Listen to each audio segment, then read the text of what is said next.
So welcome to Kolkata. And how's the experience so far in this Writers' Week? It's a really very extremely experience for me. I had been in Kolkata more than 40 years ago. Of course, when I was a child, I was a student, and I have my transit here in the Kolkata airport, and I traveled to the Soviet Union for my studying. Actually, now is the first time I came to Kolkata, but I feel very familiar to me because India, a very close friend of Vietnam. India always stay behind us in the war against the enemy for our independence and reunion.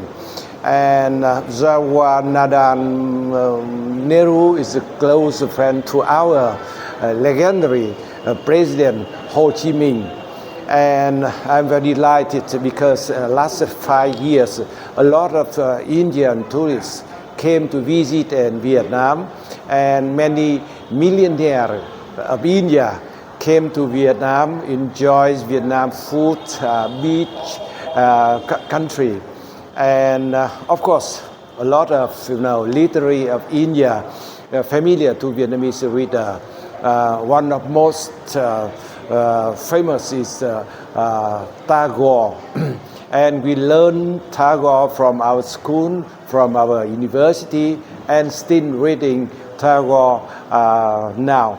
And Buddhism is the main religion in Vietnam, and that's why when I came to Kolkata, to India, I feel I came to close a friend and interesting country. Sir, about your writing journey, how did it all start? Your writing journey, how did it all start? Yeah. I started my writing from my childhood because I was born in the military family. My father is a famous writer too.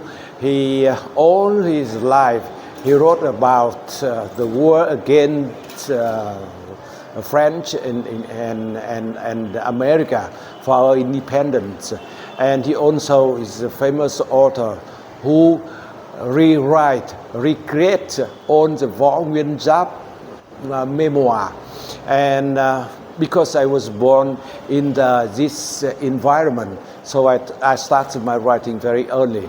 Actually, my father is a novelist, but I have no time to write the long story, long novel.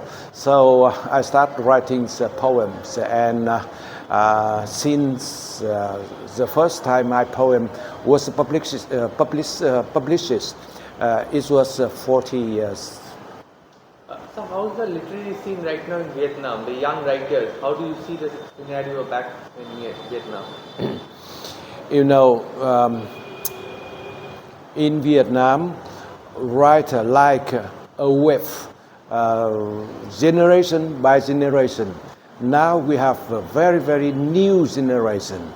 They have, languages, they have, knowledge, and they have everything better than previous generation. But, and also what they interest in quite different than the other. But we think the new generation is the future of Vietnamese literature. 10 years more, 15 years more, if you want or you don't want, they always became our future. And that's why Vietnamese Writer Association pay a lot of attention, education, and invest to the young generation. And hopefully they will follow what the past generation reach on. And they have their career, they have their book, and they have their future. And your advice to young writers, students of writing, your advice to them, message to them, young authors? Read a lot of books, travel a lot of country, and then come home in silence, write what you cannot keep in your mind, write out. Thank you so much. You're welcome.